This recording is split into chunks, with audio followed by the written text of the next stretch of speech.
Please subscribe Tito Manny Vlog.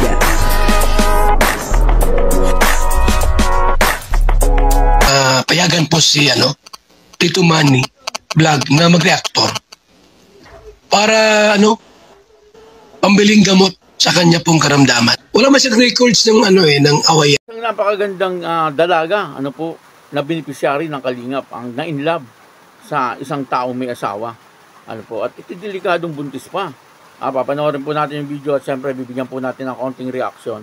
Pero bago po yan, ako muna po bumabati sa inyong lahat ng magandang umaga, magandang tanghali at magandang gabi sa inyong lahat mga kapatid. Saan man kayo ng panig ng mundo naroon ngayon ay mag-iingat kayo palagi at pagpalain kayo ng ating Panginoon. Maraming salamat din po sa patuloy na tumatangkilik sa aking YouTube channel at nanonood sa aking video reaction. Patuloy lang po natin suportahan sila Kuya Bal Santos Matubang, Kalingap Rob, Ate Edna Vlog, Junk Napia, at siyempre yung mga kasamahan ko po sa Karepa. Ganun din po yung Team Views at yung mga Kalingap partner na charity vlogger.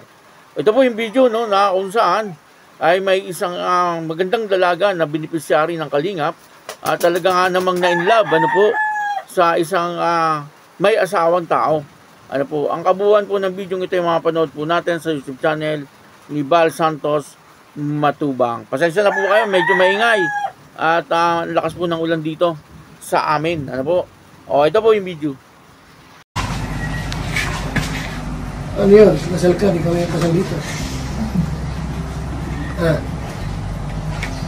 Ano yan? Kasal ka doon sa una, di kayo kasal dito. Di kayo isyuan ng sinuman. Di kayo isyuan. Pag na-trace na may record siya, married, hindi, wala siyang sinuman. Kano meron? Annulment kailangan. 100,000. Hindi pa yan sure kung pipirma siya. Kung may asawa na yung misis mo, ano problema? Siya kasal sa iba at may record na ang iniso, hindi na pwedeng kasal yan. Hindi na pwede. Paano yung inyong pagmamahalan? Live-in na lang. Ha? Nabubuhay mo pa. Ha? Live-in na lang. Mahal mo si Casey? Kasi mahal mo na siya? Develop ka. Ha?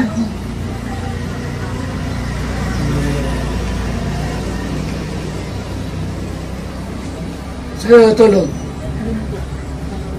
Magkasama na kayo? Katabi na kayo? Live-in na lang. Ha? Nag-start na ng live-in. Live-in na sila.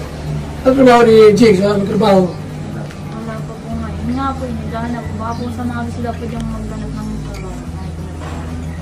Ano alam niya? Ano alam mo, Jigs? Trabaho? Construction lang. Ha? Tricycle? Driver? Nira yan. May lisensya ka. May lisensya ka. Wala pa yung lisensya mo. Expired. Pero nasa system pa yung lisensya mo. Bakit mo siya inibig? Nakaka-inlove po. Nakaka-inlove po eh. Nakaka-inlove? Ito ko inlove naman sa iyo. 39 na po siya. Ako pa 27 naman. Ready ko. Jigs, na-inlove ka dito? Ha? Gano'n mo siya kamahal? Ha? Pantay ng ating katawan mo? Ikaw kasi, ba't ka na-inlove dyan? Siguro po ano na lang din. 39 ka? Mapagkita ko din. 1986. 1986. Hindi, 1986 yan. So, ano to, di kayo pwedeng kasal? Kasi may asawa ka, dati. Walay, no? Ano plano nyo dalawa? Anong plano nyo? Papacheck up po. Papacheck up baka ano daw po. Sa baby ano. Buntis ka? Ay, hindi ko po sure. Hindi ko po sure. Hindi ka pa naharikla ata. Ha? Ay, siya na po. Jigs. Gidalaw mo na ito? Ha? Ngapat siya. Po, Ha? lang. O halik-halik lang. Mayos ka. Ano nga po, no? Ang tinutukoy po natin dito ay walang iba kundi itong si KZ. At siya po ay na-in-love dito kay Jigs. Na meron din po itong dalawang anak at meron po itong dating asawa. Nasa ngayon ay hiwalay naman na po. Subalit dito ay talagang pinangaralan po siya ni Kuya Bal. Kung makapanood niyo po ng buong ang video ito doon sa YouTube channel ni Bal Santos Matubang, ay doon po ay makikita po natin na pinapangaralan po silang dalawa ni Kuya Bal. At tinatanong nga po niya etong si Jigs kung ano ang plano niya dito kay Casey. At yun na, alam naman po natin lahat na etong si Jigs ay nagkaroon din po ng depression. Parehas po sila dalawa ni Casey. At nagtutulungan po sila. Kumbaga ay talagang pagdating po sa gamot ay talagang nagpapaalalahanan po silang dalawa. Kaya po sila gumaling ay dahil po siguro sa kanila ring pagmamahalan. Kasi ito pong si Jigs ay kaya po naging ganon ang kanyang pag-iisip. Nagkaroon nga po ng depression kasi ito po ay iniwan ng kanyang asawa. At si Casey naman ay parang ganun din. Nagkaroon po ng boyfriend. At parang iniwan din. Parang ganun. Halos parehas po sila ng kwento ng buhay. At dumating nga po yung oras na etong si Jigs ay naisama ni Mr. 20 Boys Vlog doon sa bahay nila Casey. At may parang ginawa yung tindahan. Sila po ang gumawa noon. Sila Jigs, yung tindahan po na tindahan ngayon ni Lola. At tumira po doon si Jigs ng parang ilang linggo. Kasi nga ay siya ang gumagawa ng tindahan. Parang katulong po siya doon sa paggawa ng tindahan ni Lola. At dahil nga sa pagtira niya doon ay parang na-develop siguro sa isa't isa itong dalawa. Kasi araw-araw po magkasama. Alam niyo naman po itong si Jigs, kung nasubaybayan niyo po ang kwento ng buhay ni Jigs, ay talagang napakabait din po na tao ni Jigs. Kaya lang ang problema, siyempre nagkaroon po siya ng depression. Kaya medyo nahihirapan din po siya na makahanap ng trabaho. At ang pinakapangunahing trabaho niya po ay yung pagta-tricycle. Subalit hindi na po siya makapag-renew ng lisensya dahil nga po yun na nagkaroon po siya ng problema. Yun nga pong depression. Pero ngayon sa nakikita po natin ay maayos naman na po si Jigs. At si Casey parang ganun din. Medyo maayos na rin talaga si Casey. Dahil nga po yan sa kanilang pagmamahalan. Pero ang nakikita po nating problema dito ay siyempre magsasama po silang dalawa. Baka nga po mabuntis itong si Casey.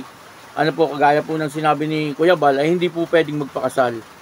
Kasi nga etong si Jigs ay kasal po doon po sa kanyang unang asawa. Alam naman po nating lahat na kahit na po ilang taon ng hiwalayan at kahit na po may asawa na yung babae ay hindi pa rin po uobra. Kasi nga po siyempre naka-record po yan na kasal na etong si Jigs doon po sa kanyang unang asawa. Kaya yun po ang sabi ni Kuya Bal dito kay Casey na talagang hindi po sila pwedeng magpakasal na dalawa. Kasi nga meron nga pong dating asawa itong si Jigs at kasal nga po ito. Pinapabayaan na lang po nung Lola at ni Lolo etong dalawa kasi baka po pagka nagkahiwalay ay bumalik yung sakit ng bawat isa. At nakikita naman po ni Lolo at Lola na masaya naman po itong dalawa. Kaya itong si Lolo at Lola ay tinuturuan na lang po itong si Jigs at si Casey kung paano po sila mabubuhay sa mundo. Ibig sabihin ay tinuturuan po sila kung paano mag-manage nung negosyo na hinahawakan ngayon ni Lola, yung paggawa po ng banana chip. Kaya yun, sana ay mapabuti po ang kalagayan ng dalawang ito. Kasi sa tingin ko, kapag ito ay nagkahiwalay, ay baka bumalik po sa dati yung kanilang mga sakit. Kaya yun, maraming salamat po sa inyo lahat. At ako po si Tito Manny Vlog na nagsasabing God bless you all. Diyos mabalos.